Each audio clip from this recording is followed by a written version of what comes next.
Risco. Sabe, essa é uma palavra que ecoa desde as primeiras fogueiras dos nossos ancestrais.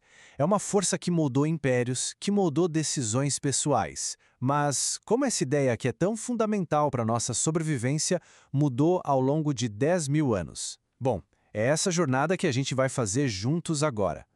No fundo, tudo se resume a isso, né? Pensa bem, o medo de um predador na savana não é tão diferente da ansiedade que a gente sente hoje olhando para o mercado de ações.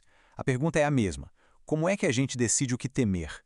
E a resposta para essa pergunta não só definiu o nosso passado, como continua moldando o nosso futuro. Então, vamos fazer uma viagem no tempo? A gente vai começar lá na pré-história, onde o risco era uma questão de pura sobrevivência. Depois, vamos ver como na antiguidade a estratégia era tentar negociar com os deuses. Daí, a gente dá um salto para o Renascimento, quando a matemática entra em cena para calcular as chances, até a gente chegar nesse quebra-cabeça complexo que é o mundo moderno. Tudo pronto? O nosso roteiro é o seguinte. Primeiro, vamos falar da luta ancestral contra o risco. Depois, a grande virada de chave, com o nascimento da probabilidade. Em seguida, a gente vai olhar para dentro, para entender as armadilhas da nossa própria mente. Vamos explorar o caos do mundo atual e, no final, claro, trazer tudo isso para a nossa realidade. Nossa primeira parada. Um tempo em que o risco era, sei lá, cru, imediato, uma força da natureza onde cada decisão podia ser a última. Olha só que mudança fascinante. Na pré-história, gerenciar o risco era pura ação e reação. O perigo era físico, a solução era se esconder. Simples, direto. Mas aí, com o surgimento de sociedades mais complexas, o risco meio que subiu para os céus. O destino parecia estar nas mãos dos deuses e a estratégia virou negociar com o divino, através de oráculos, de rituais. E então, alguma coisa muda. Acontece uma revolução silenciosa que tira o risco das mãos do destino e o coloca sobre a mesa da razão, no domínio da matemática. E o mais curioso de tudo é que essa revolução não nasceu num laboratório ou numa universidade. Nada disso. Ela começou em mesas de jogo, no meio do barulho de dados e cartas. Foram as dúvidas dos apostadores que nos forçaram a criar uma nova forma de pensar sobre a incerteza. E foi dessa necessidade que nasceu a teoria da probabilidade. Agora, para e pensa no poder disso. Pela primeira vez na história, a gente tinha uma ferramenta para medir o futuro. A gente saiu da era da adivinhação, da prece e entrou na era do cálculo. Isso mudou completamente o jogo para a civilização. E tudo começou com uma pergunta aparentemente simples de um nobre francês. Como é que a gente divide o dinheiro de um jogo que foi interrompido no meio? A troca de cartas entre dois gênios, Pascal e Fermat, para resolver esse quebra-cabeça não só respondeu à pergunta, mas, sem que eles soubessem, criou as fundações de todo o nosso mundo moderno de seguros, finanças e estatísticas.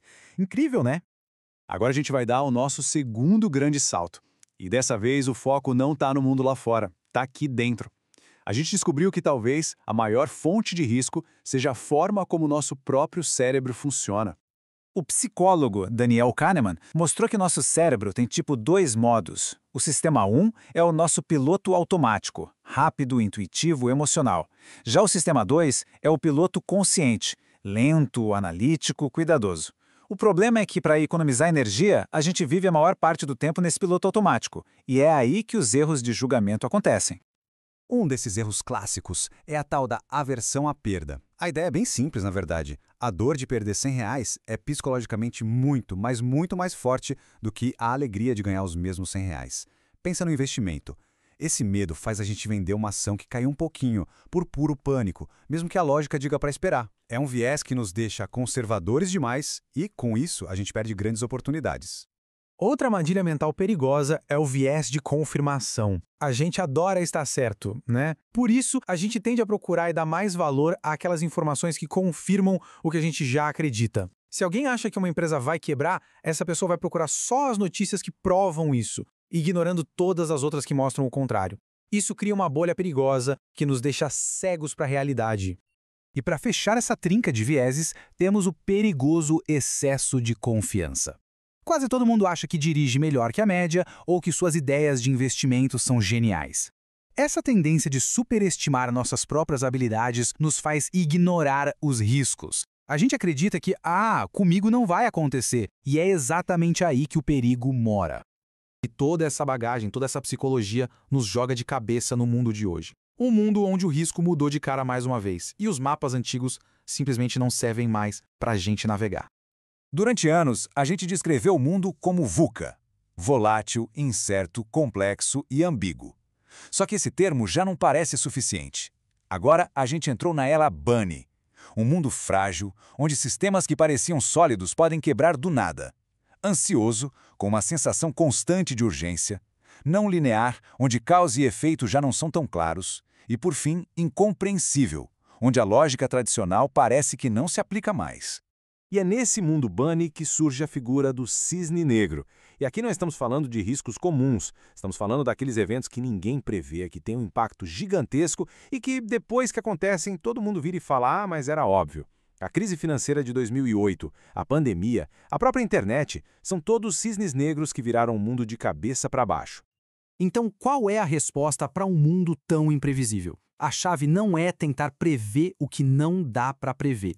É se tornar antifrágil. A ideia é criar sistemas, empresas ou até uma mentalidade pessoal que não apenas resista ao caos, mas que se fortaleça com ele. Pensa num músculo que cresce e fica mais forte justamente depois do esforço. A lógica é essa. Ok, depois dessa viagem toda pela história, a pergunta que fica é: tá, mas e daí? O que tudo isso significa pra gente no nosso dia a dia? É fascinante perceber como a história do risco parece ter fechado um círculo. Começou com o indivíduo lá atrás, lutando pela própria sobrevivência. Depois a gente transferiu essa responsabilidade para grandes instituições, como governos e empresas. Mas agora, nesse mundo complexo e conectado, a bola tá voltando pra gente. Cada um de nós precisa se tornar seu próprio gerente de risco sofisticado. E para ajudar nisso, tem uma ferramenta mental muito útil, o princípio da linha d'água. Imagina que as suas decisões são furos no casco de um navio. Algumas são acima da linha d'água. Se der errado, tudo bem, é fácil consertar. Outras, no entanto, são abaixo da linha d'água. Um erro aqui pode afundar o navio inteiro. A grande habilidade, seja na vida ou nos negócios, é saber diferenciar esses dois tipos de decisão. E toda essa jornada nos deixa numa nova encruzilhada. Com a chegada da inteligência artificial, da computação quântica, a gente está prestes a dar um novo salto gigantesco na nossa capacidade de prever e gerenciar riscos. A pergunta que fica no ar é: qual será o próximo capítulo na nossa relação milenar com a incerteza? Essa é a fronteira que a gente está começando a cruzar agora.